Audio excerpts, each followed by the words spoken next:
and welcome to this amazing episode of the Cynthia Manion Show. If you haven't crossed paths with my amazing guest yet, you're in for a treat that'll shift your whole perspective. Vera Milan Gervais is a TEDx speaker who's redefined leadership with her fresh 2025 talk on confidence, balance, and success.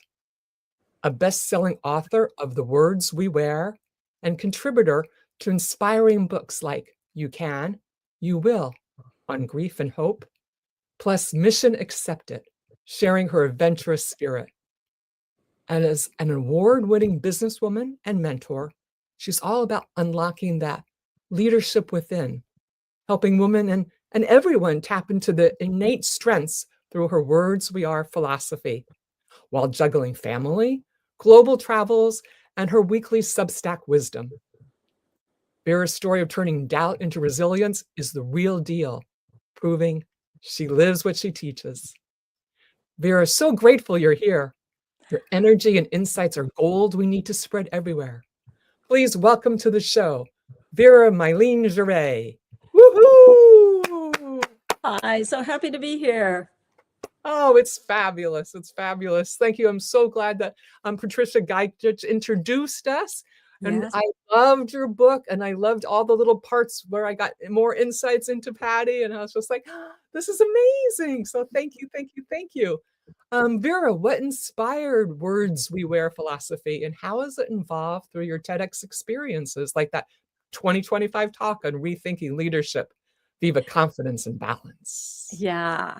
I think Wordz We Wear came up because my husband and I ran businesses for 3 decades, and I mentored a lot of women and met a lot of women as clients and vendors and whatnot.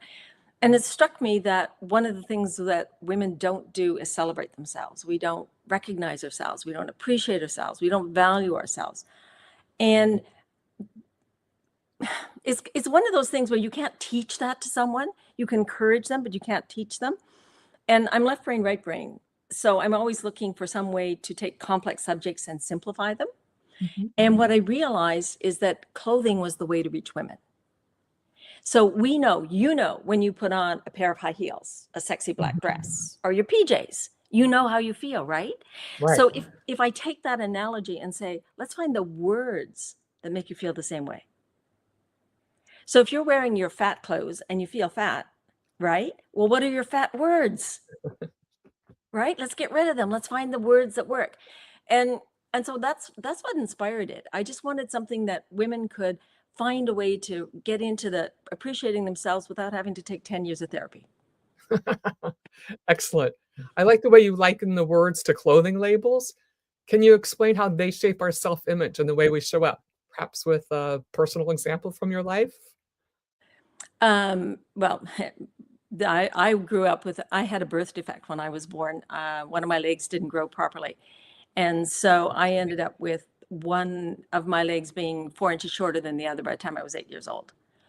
And I think what happens is when something like that, you don't know how to handle it. You're a kid, right? I mean, I was ostracized. I didn't fit in with the people at school or anything.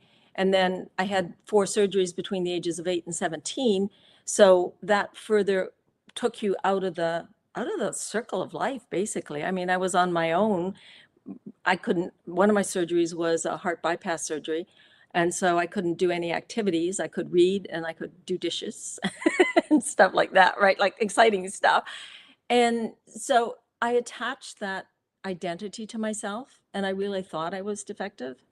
And it kind of affected all of the choices I made. Like I didn't make choices from any sort of sense of self-value. I got married very young just because he asked me, not because I thought I was in love. And then shortly thereafter, like by 23, I was divorced. And that was a result, actually, that's all comes together because I had a car accident when I was 23, a head-on collision. The universe looking after me, actually, if it comes back to that.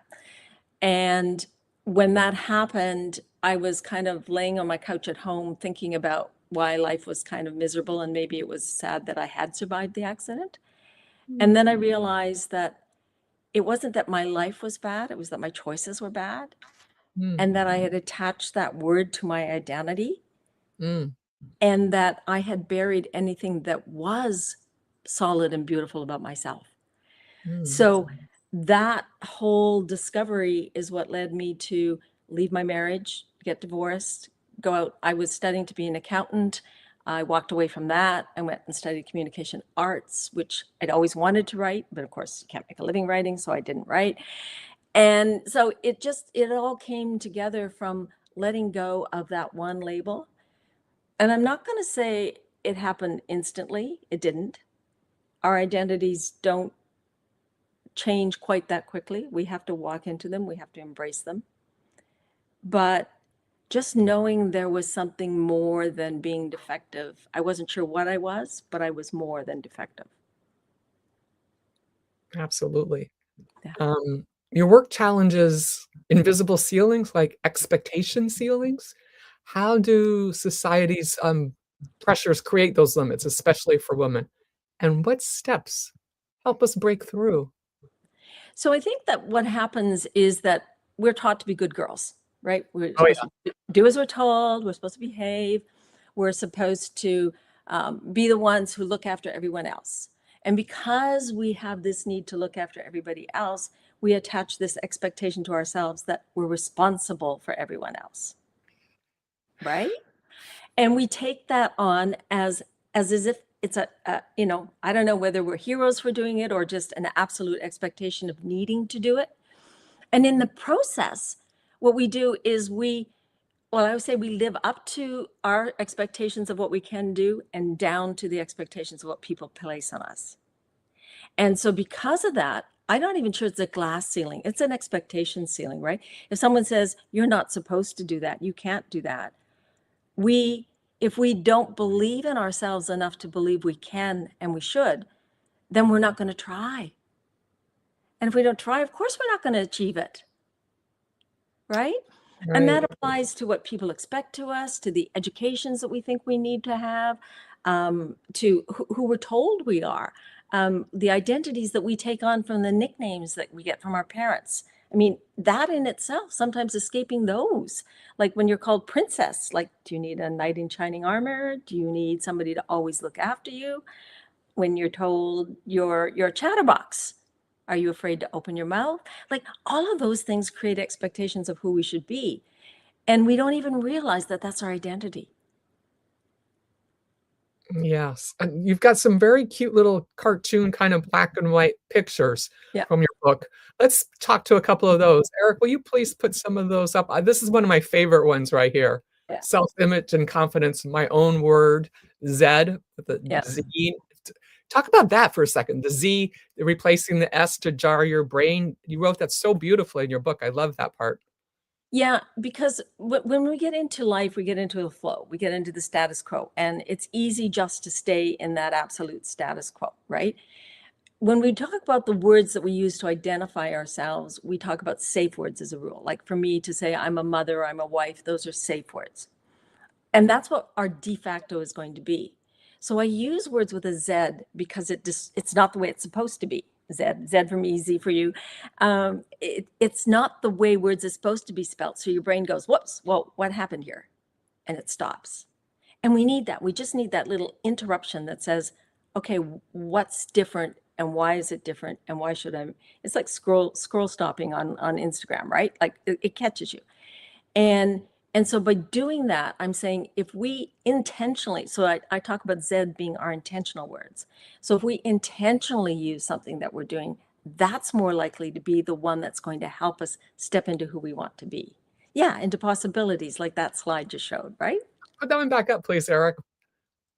Yeah, so that Ability. was, see, I've got that little girl there saying to her mom, like, who put those there? Right? Because we don't even question that they're there. Like this identity ceiling, this is all you can be. You're a wife and a mother, that's all you can be. You know, you can't be a leader because you're female and you've got kids, and how you're going to be a wife and a mother and a leader at work. The education ceiling, you don't have a master's degree. I tell people my master's is in mistakes. Because I didn't finish it in university, but God, I made enough mistakes to do that, right? And then as we just talked, the expectations and those ceilings are what prevents us from seeing the possibilities that are out there for us, right? And if we realize that those are artificial, that they're words, that they're ideas or boxes, if we go back to that previous image, boxes that people put us into. And when we're in a box, it's really hard to know who we could be.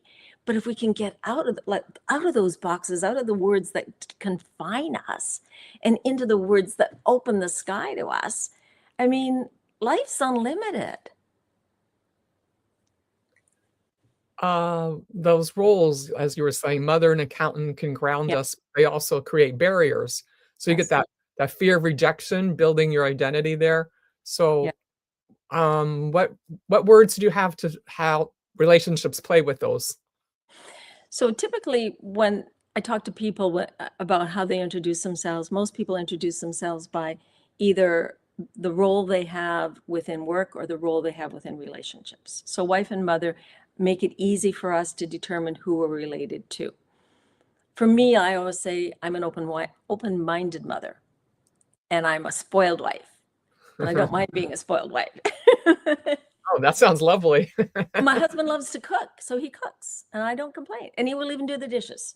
I mean, really? Really? Can I go wrong Yes, with that? please. Can't go wrong with that, right? And so when we take the words, I mean, I absolutely love being a mother, and I'm never going to say that mother is a word that confines, sorry, mother's a bad word, but it can confine us if we think we have to be a perfect mother. Mm. If we think that our primary role is to be a mother and we have to sacrifice ourselves. I mean, we all know people. My mom sacrificed her career and probably her happiness in many ways to be a mother. She was the mother of 8 girls, Oof, yes. 10 years top to bottom. I mean, she was pregnant for 10 years. Oof, her poor body. I know, you know? And so that's when taking on a role becomes such that it does limit you. If you're taking on motherhood because it's something that you want to do and you want to raise people and you love them, well, let's face it, any mother wants, I shouldn't say any, but the majority of us mothers do want to love and raise our kids, but we don't want to be confined to just that role. We have the ability to think, we have the ability to find happiness, and I think we should give ourselves permission to step into those other roles because identity isn't one thing. What number are you in that group of 8 girls? Second. Second. Yeah. Second. Ooh, so you had a lot of work to do right off the bat. Yeah, although, I mean, realistically, when you think about it, we were all so young together. I mean, we were the big girls and the little girls. That's how we were in our family. We talk about labels. So we were the big girls and the little girls because it was 4 of us, and then there was actually a year and a half before the next 4. And so when my dad was constantly building onto the house and he built my mom, oh my gosh, this was decades before it was common. He built her a walk-in closet with the new bedroom that he'd built for her. And then we had 4 more kids. So the 4 oldest girls were in what should have been mom and dad's bedroom. And the walk-in closet had the girls' clothes, the big girls' clothes on one side and the little girls' clothes on the other side. That's smart. Because we had to share everything because, you know, you were coming and growing about this. It was crazy. So I lost track of where I was going. But I think one of the challenges that I had in my role is that I was the only one with any sort of a disability or, you know, disease of any sort. And I felt like I was an extra burden on my parents because with all the surgeries and everything else, we did a lot of running back and forth to hospitals and doctor's appointments and stuff. Yeah. And so for me, it was particularly, I felt really obligated to be good, like not to do anything wrong. So I was the smart girl. I mean, obviously, if I'm reading a lot, because that's what I can do, I was a smart girl. And that was the role I took on, is that I had to be smart, and I had to be not just an A, but an A plus, an honor student on everything. And if I wasn't, I felt that I was failing. Mm, So you put these pressures on yourself, right? mm. And I think that's, I was talking to a girlfriend on the weekend about this, is how families Like one of my sisters says she's the cute one, right? And that's what she says, because everything else was taken. Adorable. But one of the other girls I was talking to was telling me that her sister had always said everyone had told her sister that she was always the pretty one. And she says, and it's such a pressure now as she's getting old to stay pretty. Think Oh, about that. oh, yeah. Goodness. Yeah. Goodness. Goodness. Well, we have a mother that joined us here, Grace Cavalieri. Welcome, Grace. And she said, I'm delighted to hear this enlightened, intelligent conversation. As a career woman and mother of 4, she loves being exonerated. Yeah. Oh, we love you, Grace. Yes. Yeah. And she has 4 beautiful daughters who are all magnificent in their own way, and they are all completely different. Yeah. I know those nicknames. You had nicknames like Princess and Slugger. They seem Yeah. innocent, but they limit us. Tell us about your son, Buddy, the donkey story. Oh, my poor little Started guy. off so cute, and then I was like, "Oh my gosh, the poor kid!" And Yeah, my son's nickname was Buddy, and we'd gone to a farmer's market this one time, and there was a donkey there, and he was quite young, and there was this donkey there, and he was all excited because he'd learned that another word for donkey was ass. So it was like, Mom, it's an ass. It's okay. I can say that word. It's okay. It's a word for this donkey. And he was so and excited. you got a picture to go along with that. Oh, I do have a picture. Yeah. And, And and the poor little guy. So the farmer comes over, and Kyle was very chatty, and he says, "What's the donkey's name?" And the farmer says, "Buddy."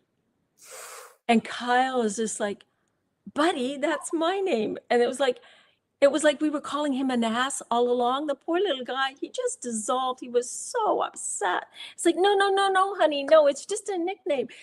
Donkey is called ass, Kyle is called Buddy. You both called Buddy. That doesn't make you an ass. You don't have to link the two together. Oh, yeah, poor little guy. Yeah, how long did it take him to recover from that one? Was it quickly or not so? Relatively quickly. It's funny. I did a workshop on the weekend with some early childhood educators, and one of the stories I told to start the session, because it just reminded me of the work that these wonderful people do, was my son coming back from school one day, just being a real brat. He was like teasing his sister and yelling at the dog and everything. And I said to him, like, Buddy, what's wrong? Like, how come you're so good at school and you come home and you're like this? And he said, I use up all my good at school. But how often do we do that? Right? Right. We use up the good we have inside of us, and then at work or doing other things, and then we come home and we don't have anything left for ourselves. So I think it's really a shame that we don't honor ourselves that way.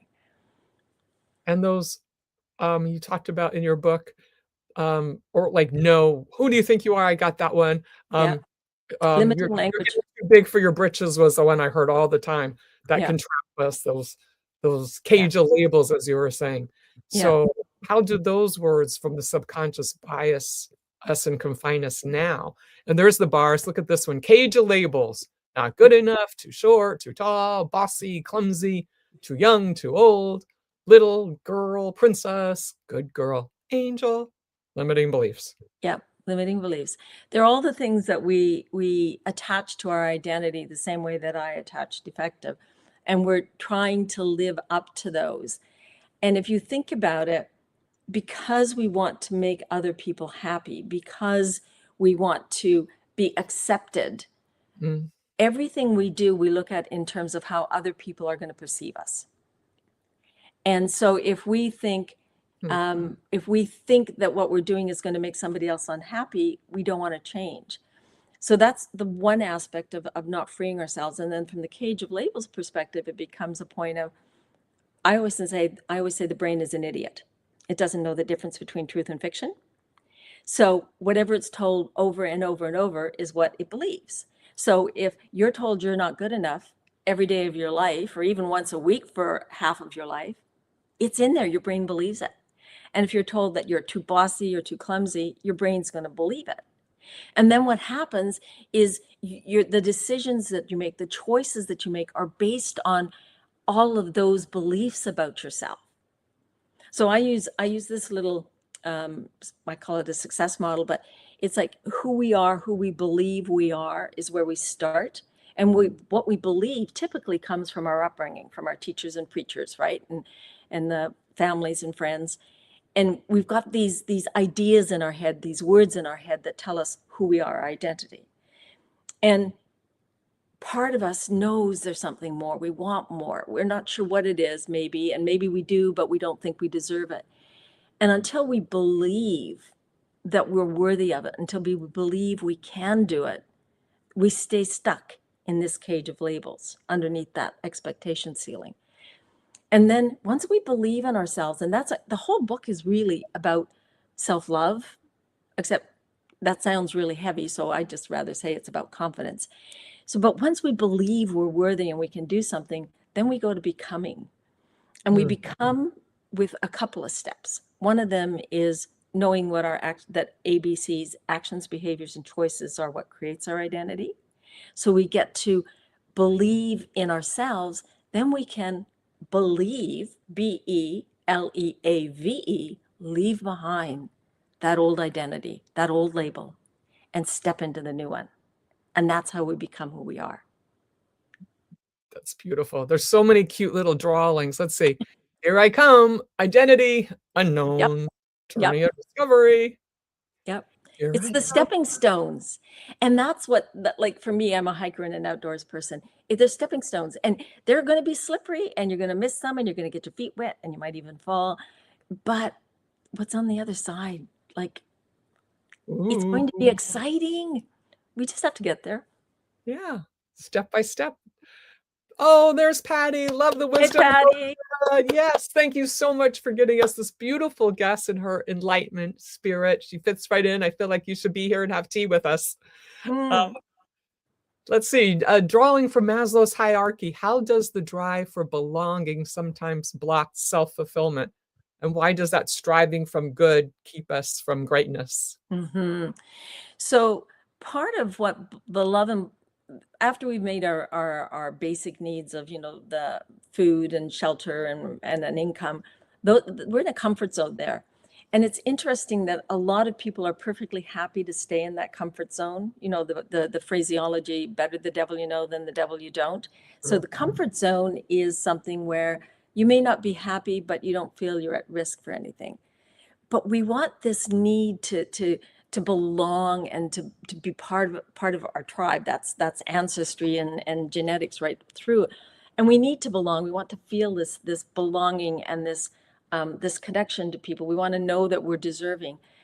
But what happens is that in looking for love, we're looking from it externally instead of finding it internally. And so that need to belong means that we're sometimes afraid to step into who we really are and what we really need. And it's kind of sad that we do that. I mean, how often have you met somebody who's absolutely wonderful and their biggest concern is that they haven't found love? They haven't found the perfect person. And I mean, I know I went through a lot of years doing that, and it wasn't until I was happy and alive within myself that I found my soulmate, right? Perfect. Because you got to find it in yourself first. Yeah. If you don't know who you are, how can you possibly be someone for someone else? Yeah. You got to come in as 200. It's not broken, not pieces.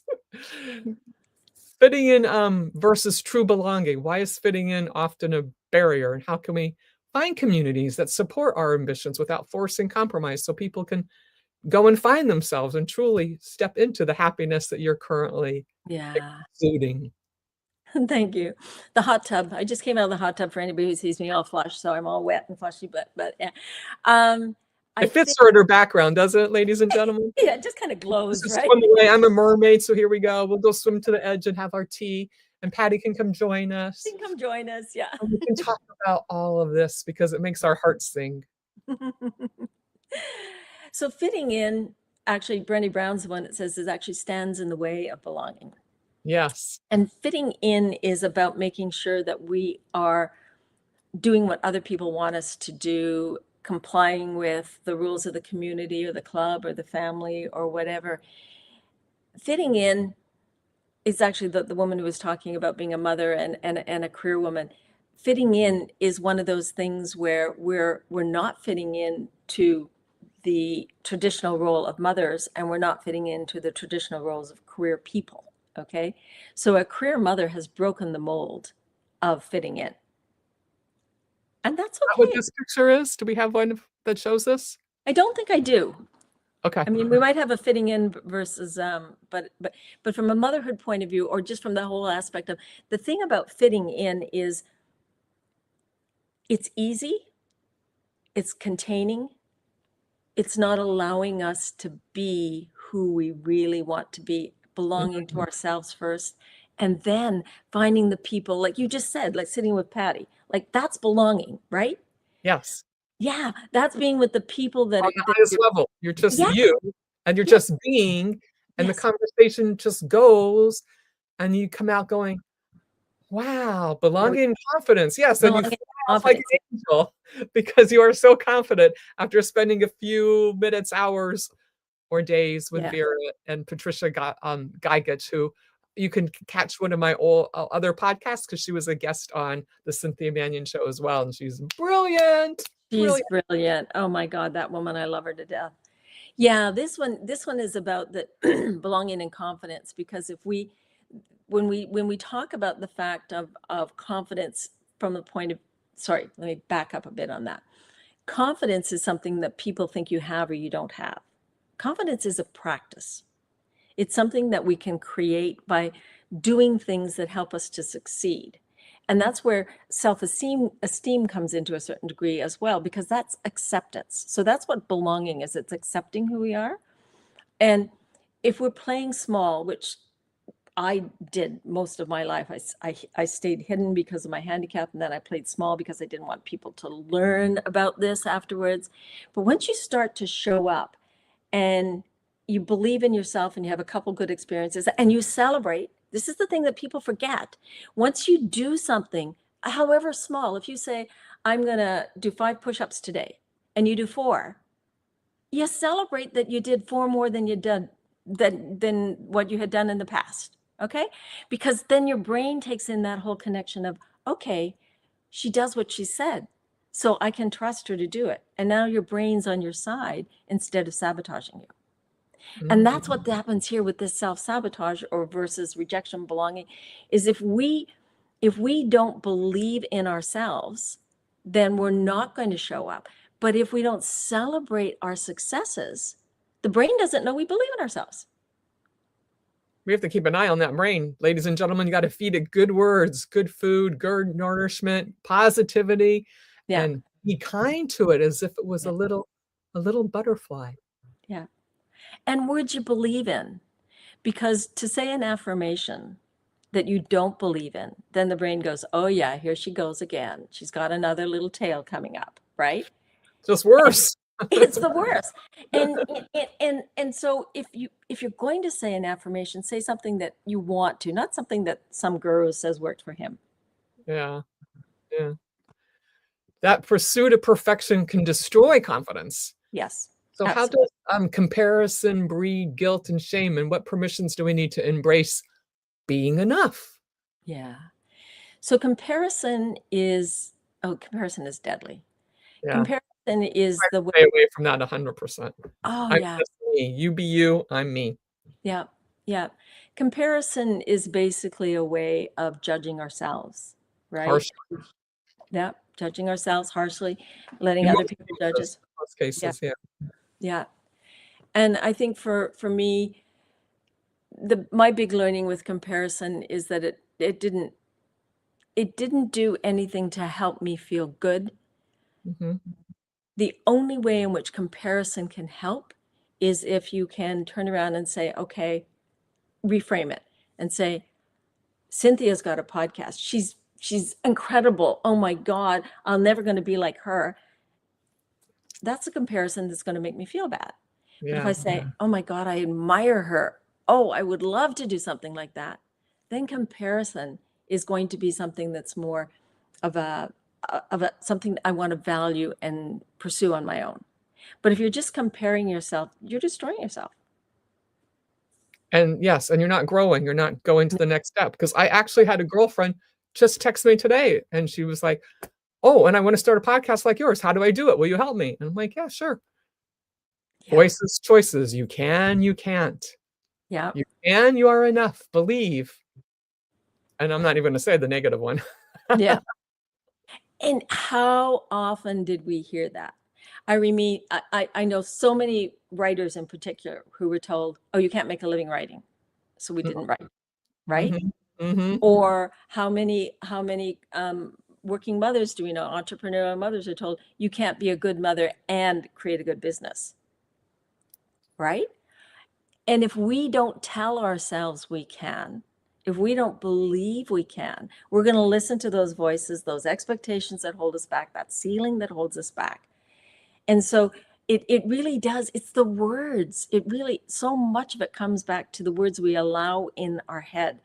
This voices and choices comes from Sharon Pretzler, who's the one of the people I interviewed for my book, and she was the first woman to fly a fighter plane in the U.S.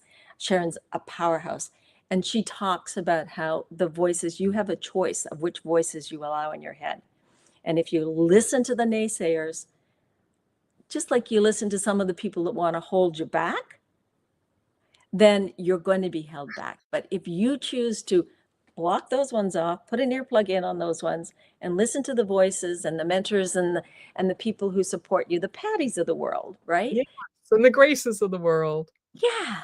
And that's how we grow, and that's how we learn to believe in ourselves. And it really, I mean, that's all self-love really is believing in ourselves. Yeah. I often got the ones, "So when are you gonna get a real job?" Oh yeah. So then I went and did that for, what, 4 decades, and now I'm back to where I was, starting all over like I'm 21. I'm going, "Yes, yes, yes, I'm having the best time of my life." Grace just said to me on Sunday, she was like, "You're the happiest you've ever been your whole life, aren't you?" I'm like, "Yes, ma'am, I am." Nice. I was Nice. Yeah. yeah, like, "Oh, Well, oh." yeah, when I wrote my book and started speaking, and people are saying to me, like, "You could be retired. What are you doing?" What a And waste. All that beautiful stuff. We wanna hear about it. and I'm going, "Okay, I'm gonna live to be 106."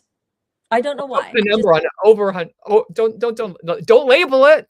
yeah. No, I'm gonna live to be 106. I decided that that's what I'm gonna do. So if I'm gonna live that long, then why wouldn't I want to do something that makes me happy, Exactly. right?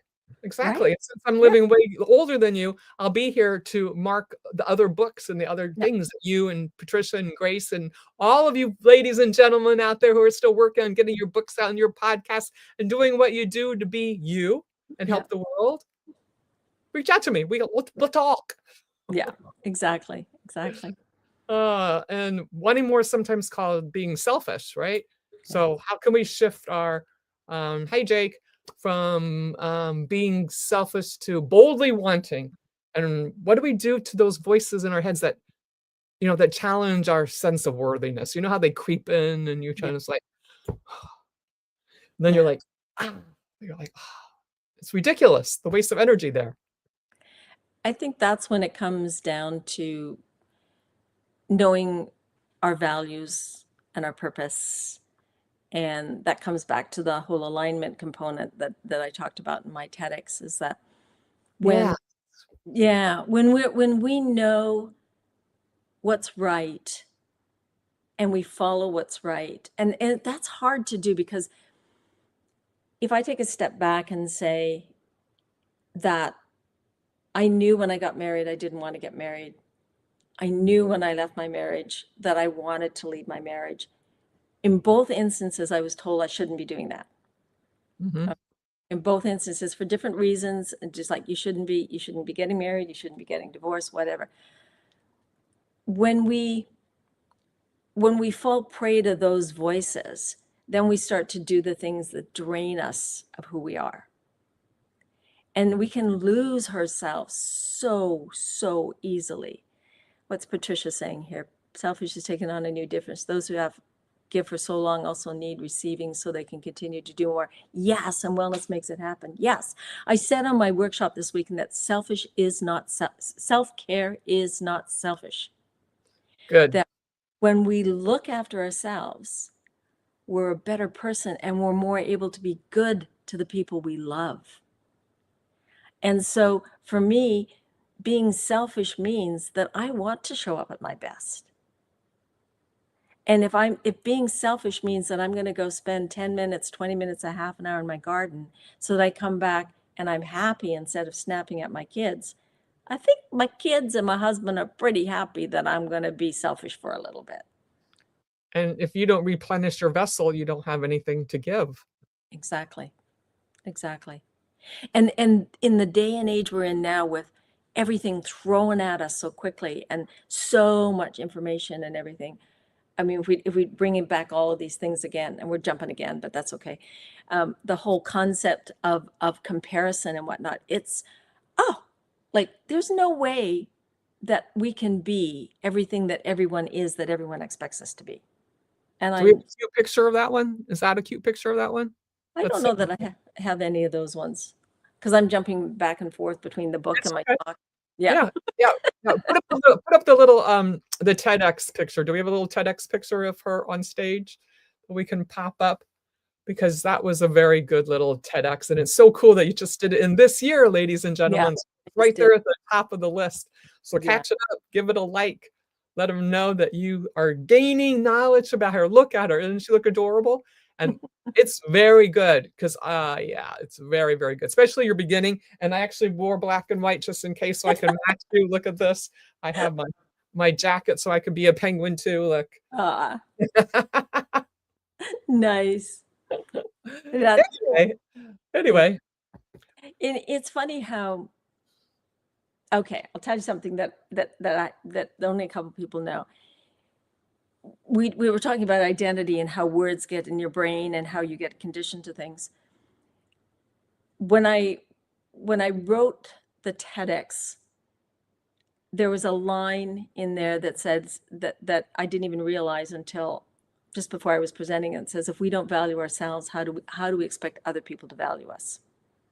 Truth. And the realization that we still carry all of those messages that devalue us. And those are the ones that repeat in our head. Mm. And I've done a ton of work over the years on myself. I mean, just to grow, and then the work and the research that I did for my book. But when I stood on that stage, and you can't quite tell it, but I can tell it. I stood on that stage and I talked about being 6 years old, and the audience laughed, which is what I expected because they had laughed, in my rehearsals. But when that crowd laughed like that, Cynthia, I was 6 years old again on the outside. I went frozen. I can tell where I lost it there. Like, I just froze inside. And so I don't believe I did I'm proud of my TEDx, but I also know that my head was somewhere else for much of that TEDx. But the other thing that I will say that is a blessing about doing it, getting all the way through and valuing myself and taking people through the aligned framework, is at the very end, when I asked them to hug, they laughed again. And this time it was with me, and it was healing. It was an incredible journey, that 9 minutes from one to the other laugh, the laugh that almost dissolved me to the laugh that freed me. It was, I don't know, it's so special. Your angel's lifting you. Yep. It's going flutter, flutter, flutter, protecting you and your audience and everyone who will see the TEDx in the future, because you were present, you were there, you were really there. Probably makes it a lot more powerful. Yeah. So it was cool. So change your self-talk to how fabulous it was and how you were so overwhelmed that you went back to being 6. Oh my goodness. Yeah. Yeah. Can you imagine? Yeah. Yeah, disruption, trauma, crisis can spark change. Oh, So yeah. what defines an identity crisis like the one you did not have on stage, and how can we turn uncertainty into positive transformation, which you did in your 9 minutes of the TED Talk. Wow, you did it right there on Yeah. stage. Yeah. I think anything that disrupts, just like the Z in my words, anything that disrupts. For me, um, a lot of it has been car accidents. Um, yeah, I know. I think the universe, every time I get off track, it knows I'm kind of strong-headed, bullheaded. My mom would have said. I like strong-headed better. But it just kind of comes along and gives me another car accident to say, slow down, where are you going? Change your path, right? So yeah, I've only had 3 serious ones and 3 minor ones, I think, you know. One led I to didn't know, and one right. led one led to my first marriage, um, to my divorce. One led to me breaking up on an engagement. One led to me marrying my husband. One led to me realizing I was going to withdraw from work. Yeah, so they're all major changes. And I think for me, that's the way it is. For some people, it's an illness. Unfortunately, sometimes it's a death, a divorce, a move. Um, it could be something like losing your job, you know, anything that changes the comfort level that you've had and takes you out of that status quo. And the reason it works is because then you're forced to make that decision, that little decision that's going on in the back of your head, where you're talking about, oh, I would love to do this. I would like to do this. I'm not good enough to do this. Nobody's going to believe I can do this. All of those things, they they become minor. The voices change a bit when you're in that traumatic situation and the defenses are down, right? Mm, So it's a different voice that comes through. I think that when we're in those experiences, our hearts are open and we listen more to our intuition and the universe than we do when we're listening to what people say we should be doing to be successful and good and all those things. hey, kids, just for your consideration, maybe try learning how to sail, horseback ride, tango. Instead of driving cars? Put yourself out in a None of them were my fault. None of them were my fault. of course not. But the universe will get you, so try to lead it to the direction that it might be a gentler landing for you. But we're grateful that you're here. Oh my goodness gracious. Role models like future Mhm. me are powerful. So your future never having a car accident get in your life. Um, you've got mentors for that, muses, even a fairy godmother Yeah, mindset influenced your path to possibility. So let's change your possibilities. There's our little godmother picture. yeah, It's so cute. Look at this. yeah. Magic is a dollop of dreaming, a dash of daring, a cup of courage, stirred with intent, and stay away from cars. Unless that's your thing, you wanna be a car driver or Yeah. have a new car, a beautiful new car, any car that you take good care of because it's gonna Mhm. transport you from place to place, and make sure you keep it good working order so none of these things, happen to you. Mhm. Drive safely, eyes all around, eyes on the road, off the phone. Just saying. Right. Back to magic of fairy Yeah. godmothers. Yeah. I think one of the when I talk about the fairy godmother in the book, I talk about Cinderella and how, yes, the fairy godmother came to help her, but she had shown the initiative to begin with. She Mhm. was in there with all her little mice friends and everything. She was sewing a dress. More importantly, she was believing. She was believing she was deserving of being in that ball. Yes. And I think that that's why I say it's stirred with intention. It's like it's the daring and the courage and the things that we do and the intention that we have behind it. If we believe, so much of it comes back to what we believe, right? And if Right. we really believe we're deserving, people will show up. Patty showed up in my life, and I am so grateful for that. I mean, and she brought me to you. So like it's yeah, it's we do not have to have somebody walk in and say, I'm going to look after you. Sometimes that happens. But sometimes what will happen is our mentor will be, somebody that we see on the stage, or we read a book and we say, oh my gosh, I really like what they're doing. Or a working mother who you just have a lot of respect for because you say, I would love to be able to do that sometime. Or, you know, somebody who's done something phenomenal that maybe you wouldn't do, but you admire, and you wish that you could absorb some of their skill set, right? Like Mhm. my daughter has this amazing knowledge of Greek mythology, and I wish I had the brain to do that. So I'm going to use her brain from time to time to help me with the things I want to do. So our mentors can be anyone, and our muses, for me, a muse is usually, I named my muses. I have two muses, Delphina and Kai, because Delphina for water, right? She's in the water, my dolphin in the water. So yeah, that's pretty cool. Because Great. that's where the brain, as you know, just kind of gets very creative. And she one day was telling me she wanted her own muse, so we gave her Kai, which is Hawaiian for air and water. Oh, And so our muses, our muses come to us when we sit still, when we don't try to do things, when we just open ourselves up and let go the gap between, as they say, right? mhm. And we don't have to name them. I name mine because I draw on them.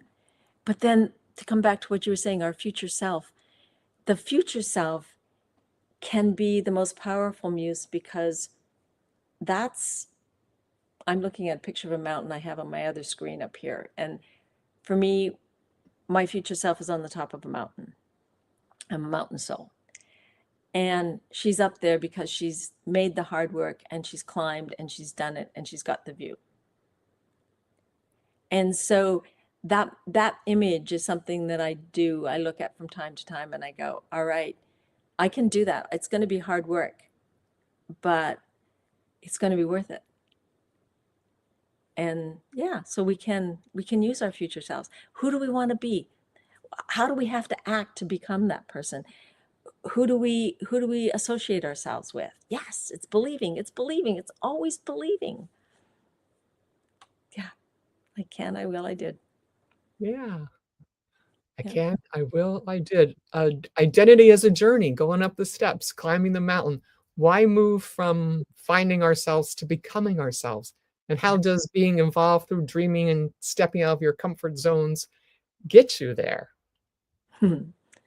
I think that dreaming is our intuition talking to us,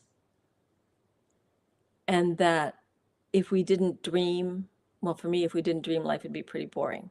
Mhm. I dream every night. I don't always understand my dreams, but I dream all the time. And I think that the difference is, there are people who will dream and never do, and then Mm. they get frustrated and they think life's against them. And what you have to realize is that there are dreams that are, how do I say that? That are almost wishes or projections based on other people's definitions of success. So I wish I drove a Porsche. I wish I had 4 houses, whatever, right? Those dreams. Those dreams aren't necessarily the dreams that will drive you to stay up all night and do something, um, to invest your time and energy into doing something for the betterment of the world, as well as just for yourself, right? So the dreams that are based in that alignment and those values that we have, those are the dreams that are going to take us. But we got to accept them. You gotta pick out which 3 things you're gonna do and put them on your list and take 1% closer to it every day. Yeah. Yeah. Your words of wisdom from 30 women are inspiring. What's one standout piece, and how does it connect to your Substack reflections on those creating confidence? The one that really hit me when I don't know if you noticed, but in my book, I think there's only 3 quotes from famous women. I The noticed. I count Yeah, 'em. yeah. The other quotes all came from the women I interviewed. I loved that. I love that. And because when I went back, I'd spent weeks looking for quotes. And then when I went back and was putting them at the top of the chapters, I thought, no, Renee said that better. Patty said that better. Like what? And so I went in and did that.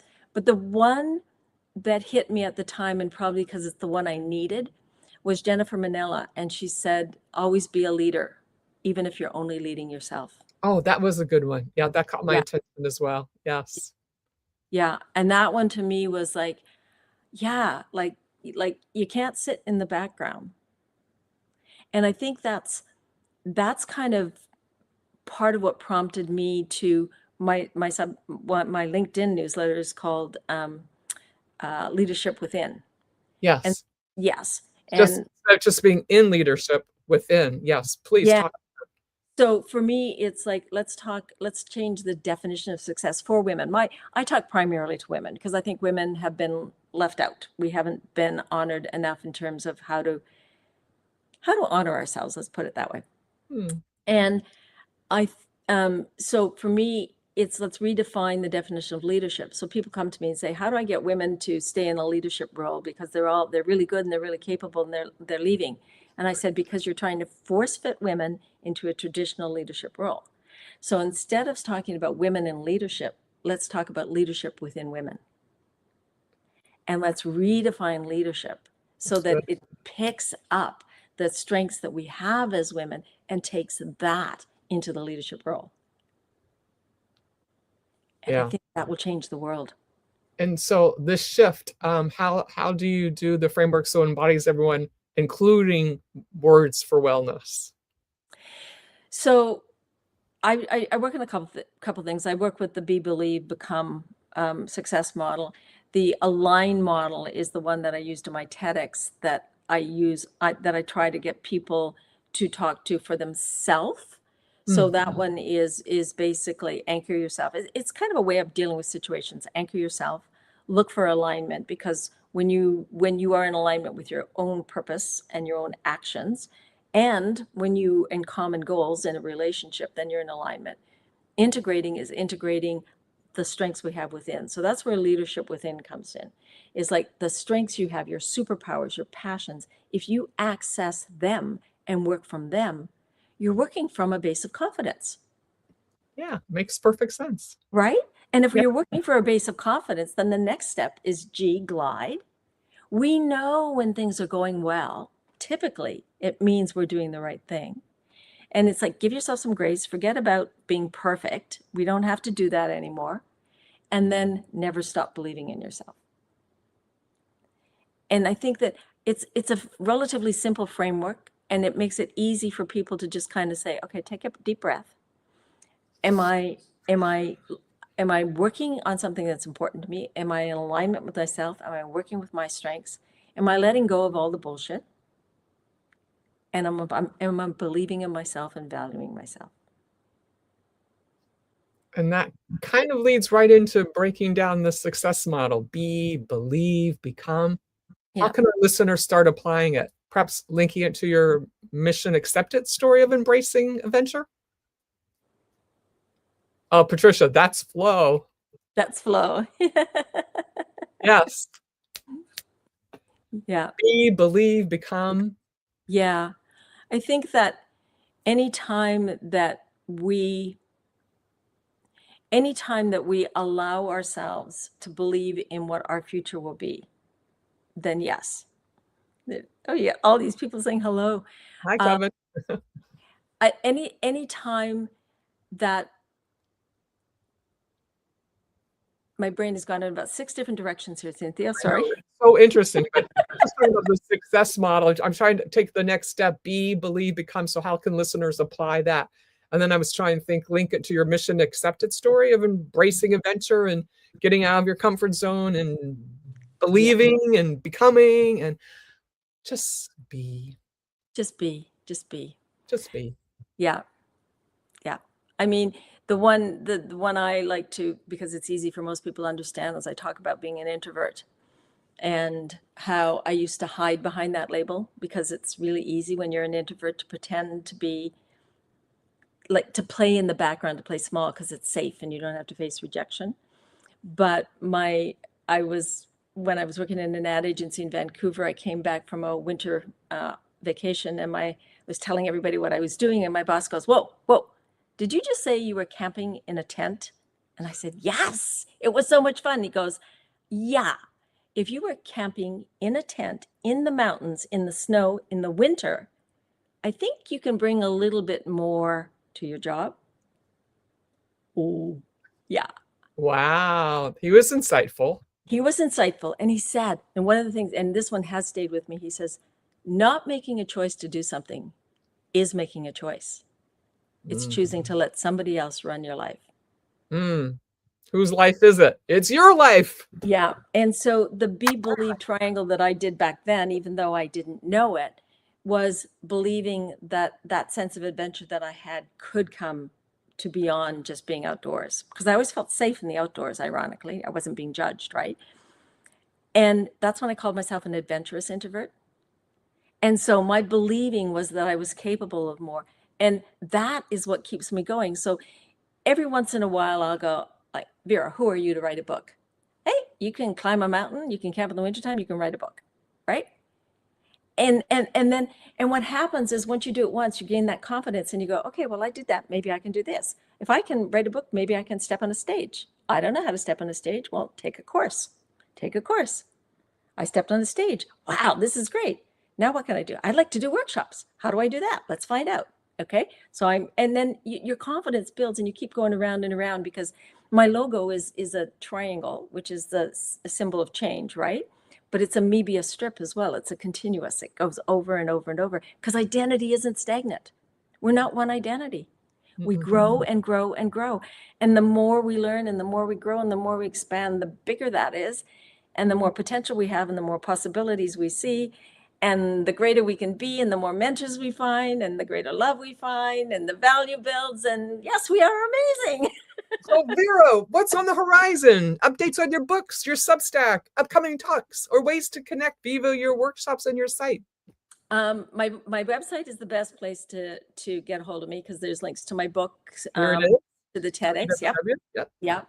That's the best way to do that. I am working on probably three more books. I have to focus. I'm a little bit scattered and do something. I will take Nearly Naked Truths to a book, and I want to write one on love, because there's something brewing there.